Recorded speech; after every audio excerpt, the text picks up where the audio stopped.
Hello everyone, welcome to Basics of Learning.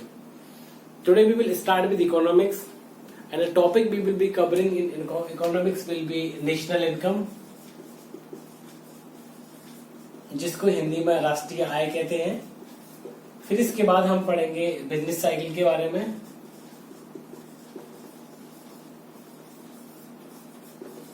And then inflation, जिसको महंगाई बोलते हैं या मुद्रास्फीति, डिफ्लेशन,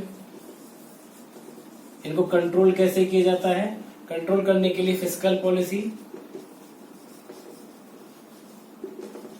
और मॉनेटरी पॉलिसी.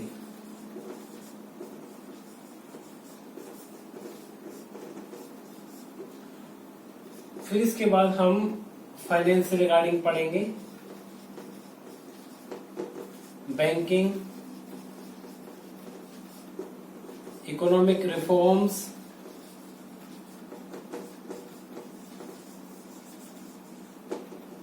टैक्सेशन,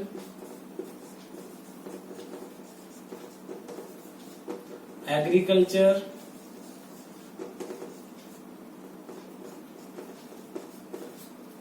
इंडस्ट्री,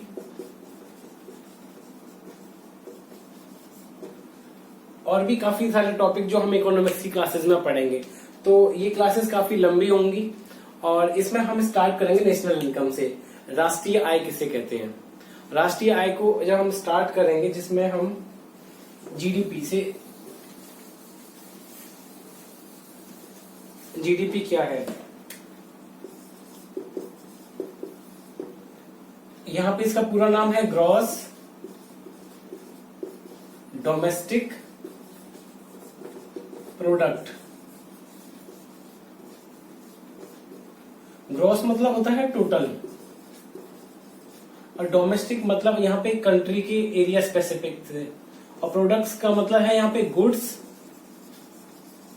और सर्विसेज जो एक कंट्री ने एक फाइनेंशियल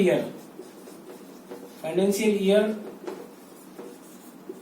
जो कि 1 अप्रैल से 31 मार्च होता है. तो जीडीपी में जिसका बेसिक डेफिनेशन है कि all the goods and services produce in a country in a financial year which start from the 1st April to 31st March, and all the goods and services produced in that particular territory will be calculated in GDP. GDP को क्यों count किया जाता है? GDP क्या reflect करता है? ये एक कंट्री की ग्रोथ रेट को रिफ्लेक्ट करता है. ये कंट्री की ग्रोथ रेट क्या है, इससे रिगार्डिंग हम जीडीपी और फिर बाद में एनडीपी, जहां पे एन मतलब होता है नेट डोमेस्टिक प्रोडक्ट्स, फिर उसके बाद में जीएनपी ग्रॉस नेशनल प्रोडक्ट, ये सभी रिलेटेड चीजें सीखेंगे. ये पहला वीडियो हर सब्जेक्ट का मैंने बताया ओवरव्यू वीडियो होगा, जिसमें हम सभी चीज के बारे में एक जनरल ओवरव्यू लेंगे और सारी चीजों को हम एक टॉपिक एक दिन के लिए कवर करेंगे ताकि आप अच्छे से उसको समझ पाए. और बिजनेस साइकिल में, जैसे कि बिजनेस साइकिल को हम एक ग्राफ की तरीके से समझे तो बिजनेस साइकिल के फेजेस होते हैं.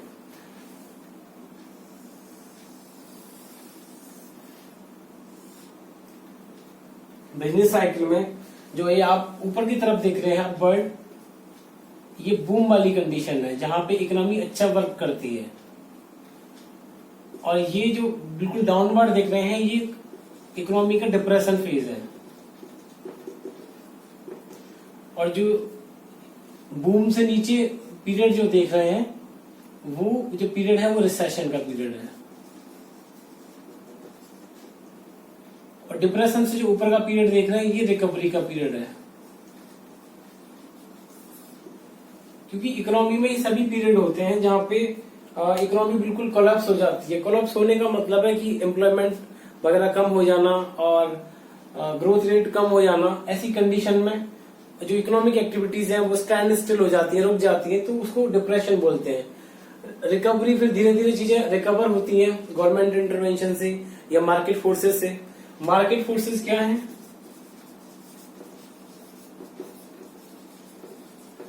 ये डिमांड एंड सप्लाई जब हम पढ़ेंगे तब इसमें हम डील करेंगे, डिमांड एंड सप्लाई।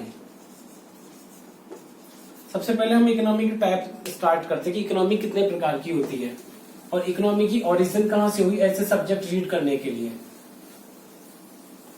और इकोनॉमिक्स में हम स्टडी क्या करते हैं?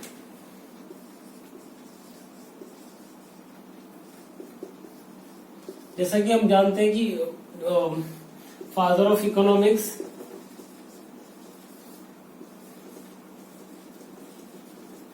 एडम स्मिथ को माना जाता है, क्योंकि जब उनकी जो बुक आई थी वेल्थ ऑफ नेशन,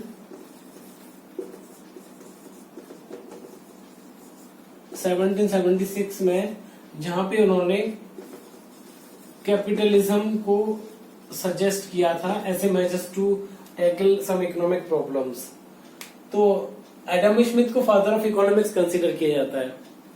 और इकोनॉमिक्स में हम स्टडी क्या करते हैं? इकोनॉमिक्स में जनरली हम स्टडी करते हैं, इसको डिवाइड किया हुआ है इकोनॉमिक्स को micro and macro. Micro means small भी बोल सकते हैं इसको, सूक्ष्म।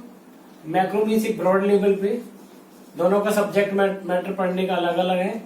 और इकोनॉमिक्स में हम स्टडी करते हैं कि प्रोडक्शन कितना करना है, किसके लिए करना है, इस सब जो प्रोडक्शन से रिलेटेड जो समस्या है उसके संबंध में।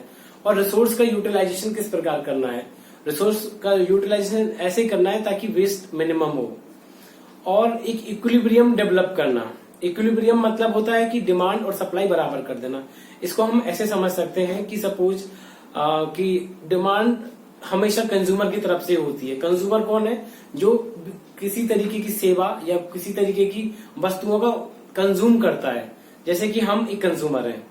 और सप्लायर जो प्रोड्यूस करते हैं, जो उत्पादन करते हैं, उनको बोलते हैं प्रोड्यूसर। तो उनको कितना प्रोडक्शन करना है, सप्लाई उनको कितना देना, ये डिपेंड करेगा डिमांड से, डिमांड कितनी हो रही है। तो डिमांड एंड सप्लाई का जो ये मैच है, इसका जो इक्विलिब्रियम बनाना होता है, इसको हम इकोनॉमिक्स में स्टडी करते हैं। तो और इसमें जो इकोनॉमी के सेक्टर्स होते हैं,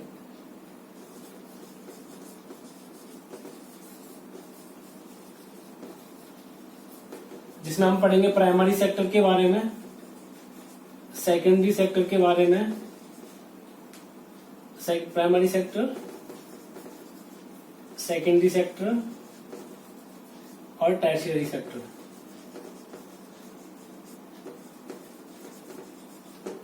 इसमें क्या प्राइमरी सेक्टर में सभी एग्रीकल्चर और एलाइड सेक्टर सभी आता है, जिसमें नेचुरल रिसोर्सेज का डायरेक्ट यूज होता है, जिसमें नेचुरल रिसोर्सेज को डायरेक्ट यूज करने से माइनिंग वगैरह, फिशिंग वगैरह, ये सब प्राइमरी सेक्टर में आता है। सेकेंडरी सेक्टर में इंडस्ट्रीज, कंस्ट्रक्शन, मैन्युफैक्चरिंग से रिलेटेड सारी चीजें। और टर्शियरी सेक्टर में सर्विस सेक्टर से रिलेटेड सारी चीजें होती हैं। और क्या सेक्टर किस इसमें इकोनॉमी में किस में आता है, ये हम डील करेंगे उनकी एक्टिविटीज के बेसिस पे कि वो किस एक्टिविटीज में इन्वॉल्व है। इसके बाद हम शुरू करेंगे कि पब्लिक और प्राइवेट क्या है, पब्लिक और प्राइवेट किस तरीके से डिसाइड करते हैं, पब्लिक और प्राइवेट, और इन दोनों के फायदे क्या हैं। और फिर उसके बाद हम डील करेंगे जो इकोनॉमिक्स की कुछ जो बेसिक चीजें जो आप न्यूज में देखते हैं उसके संबंध में। और यहाँ पे सबसे ज्यादा जरूरी है कि ये समझना कि फैक्टर्स ऑफ प्रोडक्शन क्या है और फैक्टर्स ऑफ इनकम क्या है। जैसे कि 4 फैक्टर माने जाते हैं प्रोडक्शन के लिए। क्या क्या फैक्टर्स हैं? जैसे कि लैंड, लेबर, कैपिटल, एंटरप्रेन्योर। अब इनके द्वारा इनकम क्या जनरेट की जाती है? जैसे कि लैंड है तो लैंड पे हमेशा रेंट मिलता है, लेबर पे वेजेस मिलते हैं, कैपिटल पे इंटरेस्ट मिलता है और एंटरप्रेन्योर को प्रॉफिट मिलता है। जो भी व्यक्ति किसी तरीके का रिस्क लेता है उसको प्रॉफिट या फिर लॉस दोनों ही हो सकते हैं, लेकिन रिस्क लेना पड़ता है। तो इन सारी चीजों को हम इकोनॉमिक्स की क्लासेस में पढ़ेंगे, ये स्टार्टिंग है, तो देखते रहिए। Thank you.